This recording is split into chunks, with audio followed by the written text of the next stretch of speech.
Welcome to star 9 news. Tirupati జిల్లా కోట మండలం విద్యానగర్లో మంగళవారం దివంగత మాజీ ముఖ్యమంత్రి నేదురుమల్లి జనార్దన్ రెడ్డి 89వ జయంతి సందర్భంగా నేదురుమల్లి బాలకృష్ణారెడ్డి ఇంజనీరింగ్ కళాశాల విద్యార్థులు ఏర్పాటు చేసిన మెగా రక్తదాన శిబిరాన్ని శాసనమండలి సభ్యులు మేరిగా మురళీధర్ ప్రారంభించారు. ముందుగా జనార్దన్ రెడ్డి చిత్రపటం వద్ద ఆయనతో పాటు కళాశాల డైరెక్టర్, అధ్యాపకులు, సిబ్బంది, వైకాపా నాయకులు ఘనంగా నివాళులు అర్పించారు. దాదాపు 700 మంది విద్యార్థులు రక్తదానం చేశారు. ఈ కార్యక్రమంలో కళాశాల ప్రొఫెసర్లు రవీంద్రారెడ్డి, కిషాందర్, వైకాపా నాయకులు కొడవలూరు దామోదర్ రెడ్డి, పెల్లూరు రాజారెడ్డి, వేమారెడ్డి, షనీల్ రెడ్డి, పల్లెమల్ల విజయ సారథిరెడ్డి, దేవారెడ్డి, నాగూర్ రెడ్డి తదితరులు పాల్గొన్నారు.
గౌరవనీయులు,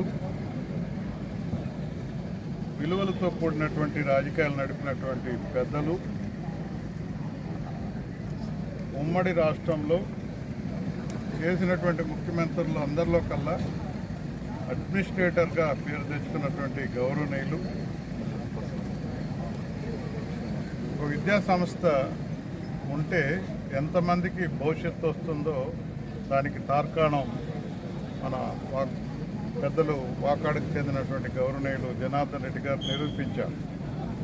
ఈ విద్యానగర్లో ఆ రోజుల్లో మరి ఒక ఇంజనీరింగ్ కాలేజ్ పెట్టి క్షమించు నాకు తెలిసి లక్షలాది మంది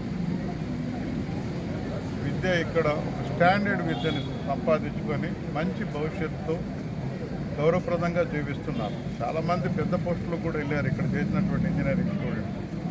ఇక్కడ ఏమి లేని ప్రాంతంలో కాలేజ్ వచ్చిన తర్వాత ఈరోజు ఒక పెద్ద విద్యానగర్ అనే ఒక గ్రామం, పెద్ద గ్రామం తయారైంది. అంత గొప్ప వ్యక్తిత్వం మరి గౌరవనీయులు మరి జనార్దన్ రెడ్డి గారు సంపాదించుకున్నారు. ఒక అడ్మినిస్ట్రేషన్ క్రమశిక్షణకి మారిపోయారు. ఆయన విలువలతో కూడినటువంటి రాజకీయాలు నడిపారు. ఒకే పార్టీలో ఉంటూ ఉన్నత స్థాయికి ఎదిగారు ఆయన. అదే రకంగా ఈరోజు వారి కుమారులు నేదురుమల్లి రామకుమార్ రెడ్డి గారు కూడా వాళ్ళ నాన్నగారు ఏ రకంగా నడిచారో అదే క్రమశిక్షణలో నడుస్తూ ఈరోజు మా ప్రీతం నాయకులు జగన్మోహన్ రెడ్డి గారు ఒక బాధ్యత ఇచ్చారు. వెంకటగిరి కాన్స్టిట్యున్సీ పెద్దలు